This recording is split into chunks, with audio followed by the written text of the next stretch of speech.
Hello, it's John Heaton. Today I'm going to talk about the 1979 Wings tour, which is of the UK, England and Scotland. Was to have included Japan, America, and I forget where else, but events took over things and it didn't get further than December the 29th, which was the last gig of the tour, of the UK leg of the tour. It was done to promote this album, Back to the Egg, which had been released in June of '79. Here's my copy, signed by Denny Laine on the back there. All the best, John. Denny Laine, from 1987, when he was touring the pubs of London, and saw him several times in that year and had good chats with him. So this is the final lineup of Wings: Steve Holley on drums, Lawrence Juba on guitar, Paul Linder and Denny, the faithful trio who'd been there from the beginning. Started off on the 23rd November '79 and ended 29th of December, so about 5 weeks.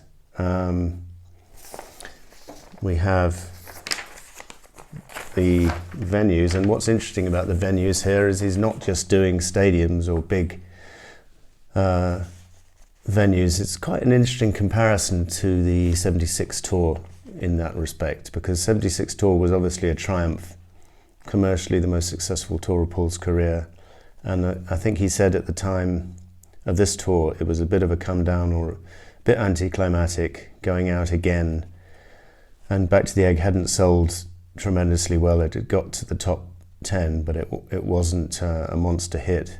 London Town, before it, had got to number 2 in the US and number 4 in the UK, and this one did even worse. I think it got number 8 in the UK, I seem to remember. I'm not sure about the US, but whereas Bound on the Run, Venus and Mars, Speed of Sound were all number 1 albums on both sides of the Atlantic, I think. So commercially it was a little bit of a start of a decline.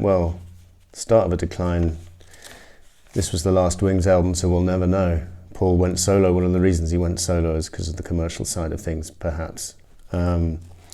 Interesting on this tour that he did some smaller venues. He started off in Liverpool. He did the Royal Court Theatre in Liverpool, including a rehearsal gig in front of members of his old school, which was quite nice. Gaumont in Southampton he played, which was the same place he opened the '75 tour on, I think. And then venues in London such as the Lewisham Odeon, Rainbow Theatre, where Eric Clapton performed his famous Rainbow concert, Wembley Arena, which is one of my least favourite concert venues of all time, really. I don't think I've ever really enjoyed a concert there. I guess if you're in the front 5 rows it's okay, but if you're way at the back, it's one of those arenas which loses a lot of the atmosphere when you're at the back. Birmingham Odeon is quite another big venue, although I did see McCartney there in 1990 and thoroughly enjoyed it. And then the Apollo in Glasgow was the penultimate gig of the tour. Twice there performed, and then he came back after Christmas and performed as part of the concert for the Peoples of Kampuchea at the Hammersmith Odeon, which is one of my favourite London venues. I don't think it's a concert venue anymore, but it's really nice in terms of size, a bit like a theatre in size. And I've seen Lou Reed there, I've seen Ringo Starr there, and it's just a nicer atmosphere than Wembley Arena, which is just, and Earl's Court's another quite a good one, which is kind of bigger than Hammersmith Odeon, but not as ginormous as Wembley Arena. So that's where he played, and I forgot to mention Manchester and Newcastle he also played in.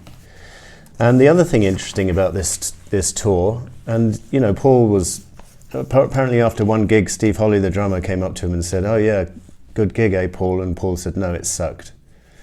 So I guess he must have not particularly enjoyed the experience of touring on this particular tour. There's a good interview with Wings on this Tom Snyder DVD from 1979, just before he went on stage in Liverpool. The whole band is being interviewed via satellite, and it's worth checking out. It's pretty unique to see all 5 members of Wings being interviewed together.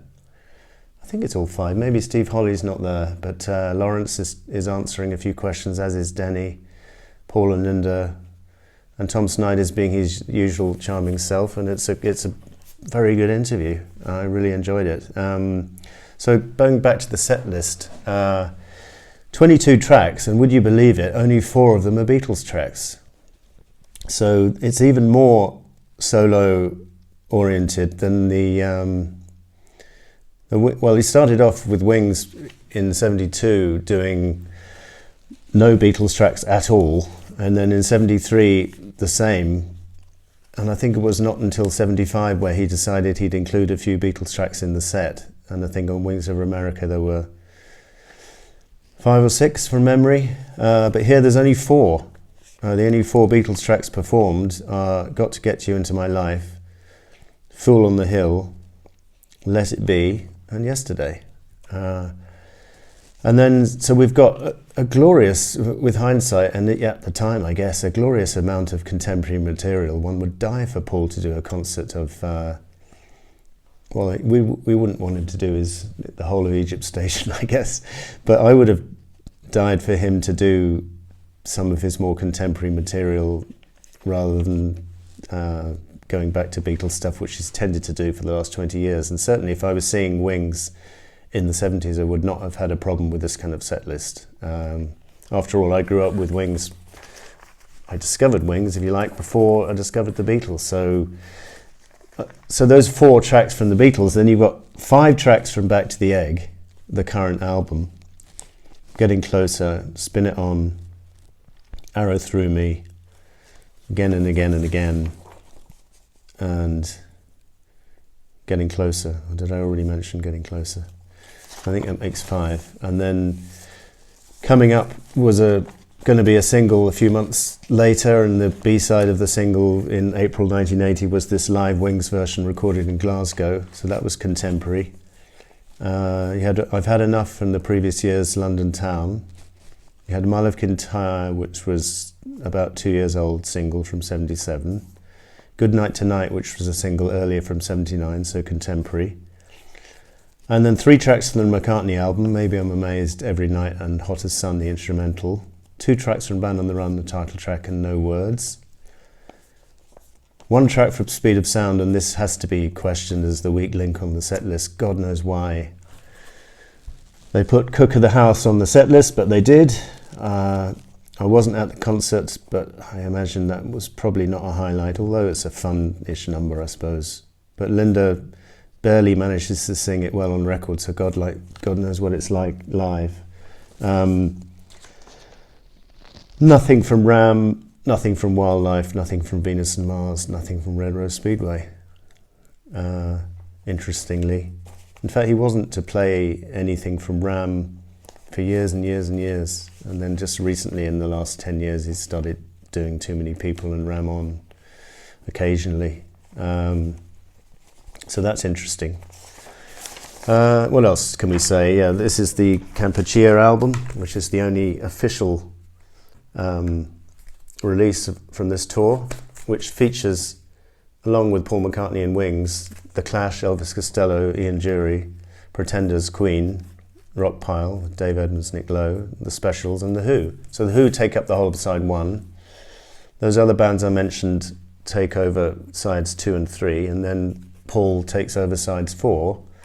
And on this album, you've got to Get You Into My Life, Every Night coming up, and then with Orchestra, who join him for the finale, Lucille, Let It Be, Orchestra theme. And the orchestra lineup, similar to the album, but not identical. You've got Pete Townsend on there. I'm not sure if he was on the album, he probably was, but a fairly drunk Pete Townsend, the only one who refused to wear the silver suit, which they were all supposed to wear with the top hat. He apparently, he was told to turn up at, I think he was told to turn up at 8 in the evening, and he turned up at 8 in the morning by mistake. And so he went to the pub and drank the whole day. So by the time the evening concert came, Pete Townsend was pretty wasted. And you can see that on the film of this concert, because they did show this on BBC. I remember them showing it in 1981. but mysteriously never been released on DVD, and this whole tour could have been released on DVD. It probably was filmed somewhere. I had a bootleg of the Glasgow concert, I think it was. But anyway, this is quite nice to have. And then there's a picture of Paul in the middle there and a picture of Orchestra. It's the only official live stuff from this tour, although the archive McCartney releases have got audio versions of Hot as Sun, Maybe I'm Amazed, and Every Night from this tour on the McCartney box set, the first solo album. And then I think No Words and Bound on the Run were available as a pre-order bonus tracks on Bound on the Run or something, but I looked at my archive box set and they're not on there. So, and I think there might have been one, McCartney 2 had the Coming Up live version as a bonus track. So some of it's crept out, but we need a bit like the 74 George tour, we need a definitive release on this, please, to those concerned. So we've been waiting for the Back to the Egg archive release, and I was going to wait till that came out before doing this review of the concert tour, but we'll be waiting. I'm not going to hold my breath there, so I thought I'd get this review done. So it's interesting that of McCartney's live material, the 72 tour is just 72 tour has just been made available, but you had to spend $400 on this bus box set of Red Rose Speedway and Wildlife, the combined one, to get that, which is a bit disappointing because we haven't all got that kind of money to spend. The 76 tour is nicely documented on the Rock Show DVD and the Wings of America album, no complaints there.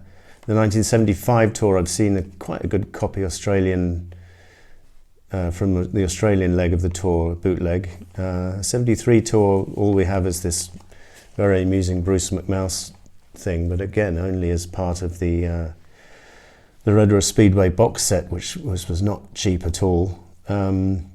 We've also got videos to Orchestra and So Glad to See You Here with the Orchestra lineup, which are out there, and obviously the Back to the Egg was studio versions of all those tracks, which again hasn't been released. So the only thing we have is Kampuchea, but no doubt one day this concert will come out. Was it a hit or was it a miss? Probably a bit of both, but I would have loved to have seen this last tour of Wings. Maybe it wasn't the most polished lineup, or maybe they were a bit under-rehearsed, but I think just the track listing alone makes it very contemporary and exciting to have been there. So thanks for watching. See you next time.